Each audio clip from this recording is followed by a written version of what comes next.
بسم اللہ الرحمن الرحیم۔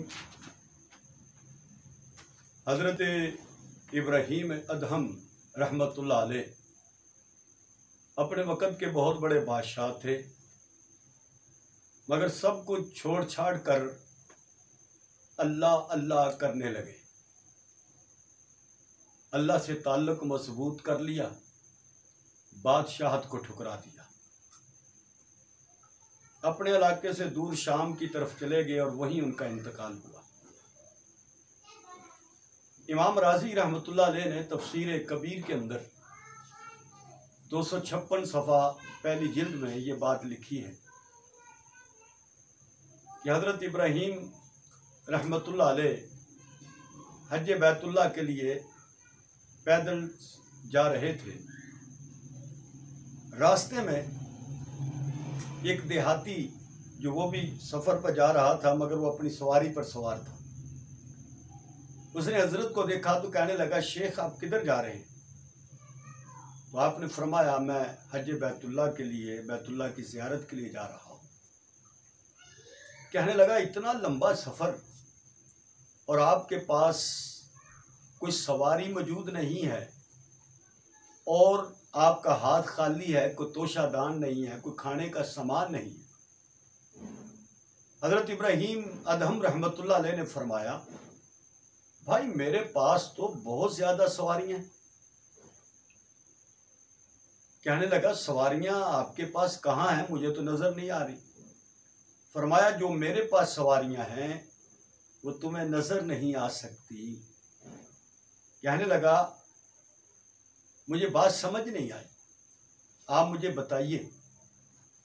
تو حضرت ابراہیم ادہم رحمۃ اللہ علیہ نے فرمایا، جب مجھ پر کوئی مصیبت آتی ہے تو میں صبر کی سواری پر سوار ہو جاتا ہوں، جب مجھے کوئی نعمت ملتی ہے تو میں شکر کی سواری پر سوار ہو جاتا ہوں،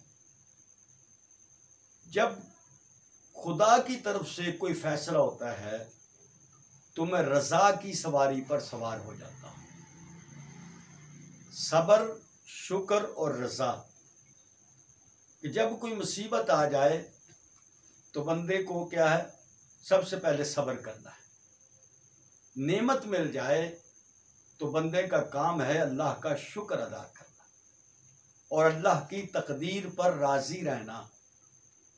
آپ نے فرمایا، جب مجھے میرا نفس کسی بات پر آمادہ کرتا ہے تو میں اسے کہتا ہوں، زندگی کا زیادہ حصہ تو گزر گیا ہے، تھوڑے دن باقی ہیں، تو مجھے کس راستے پر ڈالنا چاہتا ہے؟ لہذا میری خواہشات، میرا وہ نفس رک جاتا ہے، کوئی پتہ نہیں کہ تھوڑی دیر میں موت آ جائے۔ جب دیہاتی نے یہ بات سنی تو کہنے لگا، یا شیخ سر بِإِذْنِ اللَّهِ فَأَنْتَ رَاكِبٌ وَأَنَا رَاجِعٌ۔ اے شیخ، آپ اللہ کے حکم سے اپنا سفر جاری رکھیں۔ آپ کی باتوں سے مجھے یہ معلوم ہوا کہ آپ سوار ہیں اور میں پیدل ہوں۔ یہ وہ عظیم ہستیاں ہیں جنہوں نے دنیا میں مثالیں قائم کی، ان کا عقیدہ، ان کا عمل، ان کے اخلاق نہایت اعلیٰ درجے کے تھے اور ان کی نسبت اللہ کی ذات سے بہت مضبوط تھی، اس لیے آج تک ان کا نام خیر کے ساتھ اسی طرح زندہ ہے۔